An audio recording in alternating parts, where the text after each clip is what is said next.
What's going on, guys? This is Ryan with the RK Outpost, and Zack Snyder has dropped some bombs on social media the past few days that are absolutely blowing up about Zack Snyder's Justice League, new looks at the Snyder Cut, including Jared Leto's Joker, who looks completely different than he looked in Suicide Squad, has a lot of people talking, and of course, the people that just want to hate Zack Snyder are trying to come up with new excuses as to why they do not like this. And also, a new look, a clip at a absolutely brutal, violent Steppenwolf that is completely different than the cartoonish character that we saw in Joss Whedon's Justice League. And that has people trying to cancel Zack Snyder. Woke lunatics trying to cancel Zack Snyder because Steppenwolf is too violent against women. This is real. These are real people that are not living in reality. We're going to get to it. But first, what everybody was talking about today. Zack Snyder shares first official look at Jared Leto's Joker in Justice League. And we have a couple black and white images. We do have some colorized images as well that we will look at. But there you go. This is a close-up. The first thing that comes to everyone's mind is this is a Joker that does not have the tattoos that we saw. To me, it looks like they are covered in makeup. He has gone full, very heavy makeup in this iteration of Joker. It should be kept in mind. We're going to get into it. This is a slight spoiler, so if anybody doesn't want to be spoiled, it's in the Variety article, but I'm going to tell you right now, this takes place in the future. This is about 5 years in the future, the nightmare scenario. This is when Joker is appearing. He is going to be talking to Batman, and the fact that we're going to have a Ben Affleck Joker and a Ben Affleck Batman and a Jared Leto Joker interaction is absolutely gold. And here's another shot of him. You can see he's sitting on a box of some sort. He is in a hospital gown still. Long hair, no tattoos. Looks like heavy makeup. And remember when Zack released this image of Ben Affleck's Nightmare Batman looking down a hallway? Well, now we know who is on the other side of him. And it is Joker, like so many of us predicted. Zack Snyder did tweet this out. A couple pictures here. Let's go, King.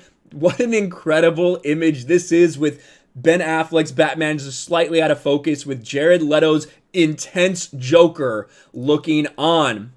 And we do have, like I said, Aaron Bailey did colorize this. So here's a look at the colorized Batman. Did just look, God, I'm so excited about the prospect of seeing these characters. I can't even keep their names straight right now. A colorized Joker, and he also did the one for there. So that is also colorized by Aaron Bailey. And when you look at this Vanity Fair article, it goes into some interesting details about this. Jared Leto's Crown Prince was not part of Snyder's original plan before walking away from the movie in 2017.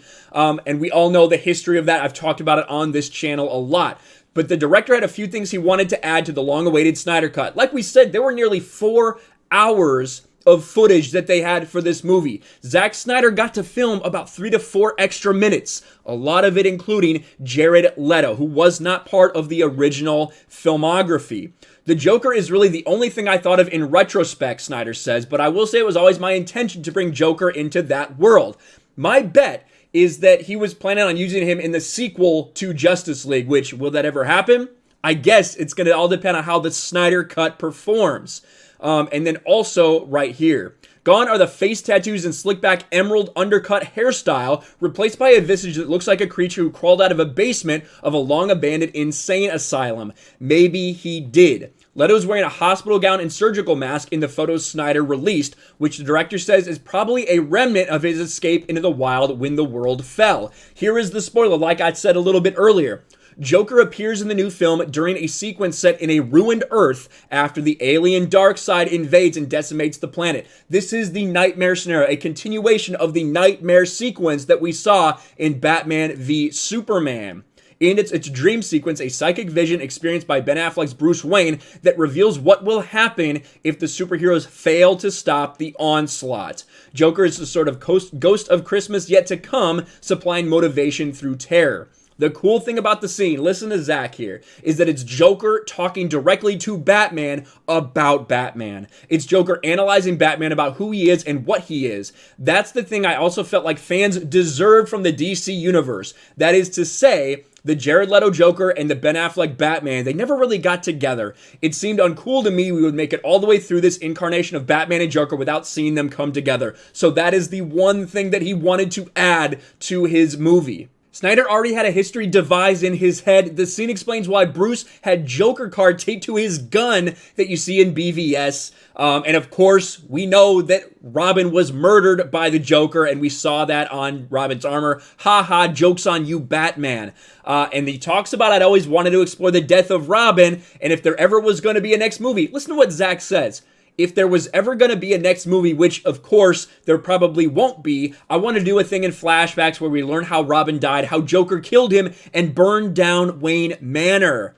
But he does leave some to mystery right here, because they asked him, right? Why does he look different? Why are there no tattoos? Zack says this. I would say there's been some water under the bridge. Who knows what's happened? I don't know if he's wearing makeup. I don't know what's happening. It's hard to say exactly. So we will get more details for sure, but there are a lot of people out there that are trying to hate on Zack Snyder and hate on Justice League already without knowing any of the context, just because they don't want to like it. Cultured Nerd says, I love how there are people who are attacking Zack Snyder for removing the tattoos. These same people complain about the look for years, demanding it be changed, but once Zack changes it, now he's the target. And of course, that's how it is. And it always is this way with Zack Snyder. People despise him for some reason and always are looking for reasons to cancel him. Look at what we got. Now, we got this very, not very detailed footage of Steppenwolf fighting the Amazons, right? A phone taking a picture and zooming in on, it's basically in the editing room, right? Where they're editing this together. You know, Brandon Davis says, wow, Zack Snyder's Justice League is going to be dark. And that's, Brandon Davis says, wow, so Zack Snyder's Justice League is going to be dark. And I think we all know that to be true. Now, we have a better view of this here, and I want to show everybody undistorted Steppenwolf. Now again, this is very zoomed in, so it's not very highly detailed, but you can get a good idea. Steppenwolf with Amazons all around him, tons of arrows sticking out of him, being pulled one way and the other. Now he's going to take control, and boom, he just sliced an Amazon in half. You just see blood spill everywhere. Let's take a look. Maybe I can move myself here so you can get a better look at it, because I want you guys to see this, because this is the type of stuff we're going to see. Watch this. Boom. Gone. This is the type of reason that it is going to be rated R, that it is going to be dark, that Warner Brothers said it was too scary. That's why they changed so many of these things. And there it is, a slowed down look at it. My axe is still slick with the blood of your sisters. Which is what Steppenwolf is saying. We know he's going to say that. Oh my gosh, I cannot wait for that. But some people are trying to cancel Zack because of this badassery. Look at this person. Watch my movie. It has celebrations of violence against women. LOL. Notice how Steppenwolf manhandles 20 plus Amazon warriors, but yet can't even land a single punch on Superman? But yeah, sure, Zack Snyder isn't a misogynistic piece of trash.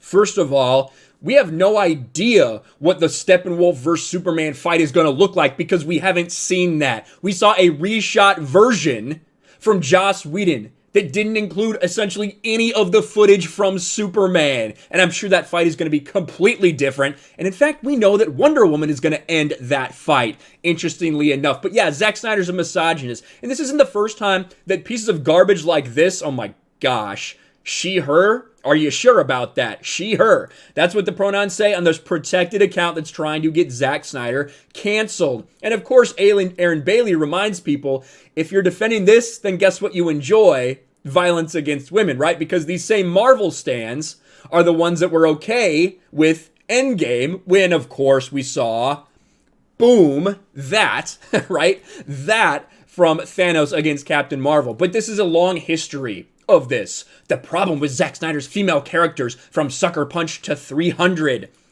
Feminists are furious with how Justice League changed the Amazonian costumes. There's just one problem. And of course, the problem is that the actresses felt empowered by Zack Snyder. They were totally fine with it. They loved it. They thought they looked badass. Zack Snyder is the real problem with that Wonder Woman casting. It has been going on for ages. People trying to get Zack Snyder canceled, trying to call him a misogynist, say that he hates women, say all of these things. I don't know why Zack is such a target. I think it's because he doesn't fit into the traditional mode of Hollywood, the mold of Hollywood. That is why so many people that work with him absolutely love him and adore him and are loyal to him, because he is not a normal dude.